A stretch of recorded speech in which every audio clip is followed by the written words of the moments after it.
Well, despite its immense political power, and it does have immense power, the group Black Lives Matter isn't really much of a group. It's a relatively small, flimsy organization. In fact, it doesn't really have a legal existence of its own. Officially, the primary Black Lives Matter group is simply a project of another nonprofit called Thousand Currents. Now, why is this interesting? Well, it's interesting because the current vice chair of Thousand Currents is a woman called Susan Rosenberg. And she's a convicted terrorist who spent 16 years in federal prison before she was given a pardon by Bill Clinton on the very last day in office.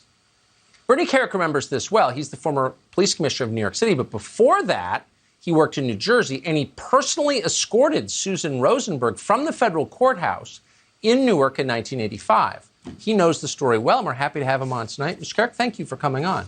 That picture is remarkable. So Susan Rosenberg... I had hair then, Tucker. I had hair. And an AR-15. So who is Susan Rosenberg? Why is it significant that she now, in effect, works for Black Lives Matter? Well, for me, on a personal note, it's important for your viewers to know who she is, because Black Lives Matter, as I've said, dating back to 2015, it's a revolutionary Marxist group. That's what it is. It's a group that wants to overthrow this government, the country.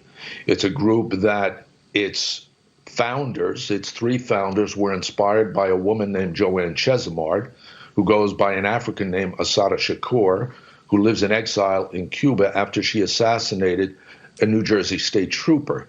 She was involved in a number of bombings and executions of New York City cops in San Francisco, and cops in New Jersey.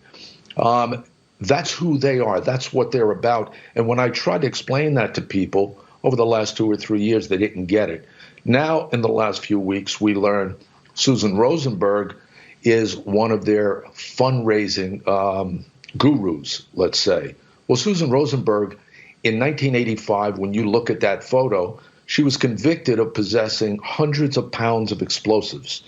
She was involved in the Brinks Nyack robbery, where 2 cops were killed and a security guard was killed. She was involved, her and her organization, the May 19th Communist Organization, they were involved in a number of police assassinations, bombings, the U.S. Capitol bombing, the Naval War College bombing, and a number of others in the United States. She was a radical revolutionary, and she was let out of prison. She was commuted on the last day of President Clinton's term in office. After 16 years in prison, she was given 58 years in prison. And now she's out.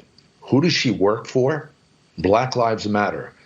I think we're missing something here. I think DOJ should be looking at Black Lives Matter as a terrorist group, as a terrorist organization.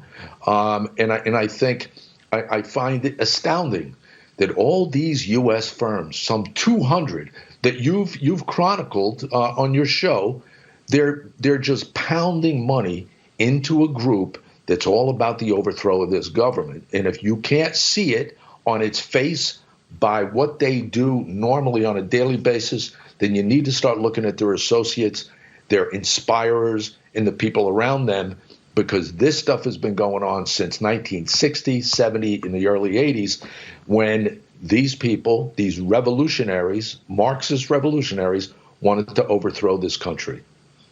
It's just amazing that all the rich ladies in Aspen and Greenwich think BLM is about ending racism, which obviously all of us are for, when in fact it's a revolutionary group. Maybe the U.S. government could take decisive action, and by doing that, make it really clear that this is a terror organization.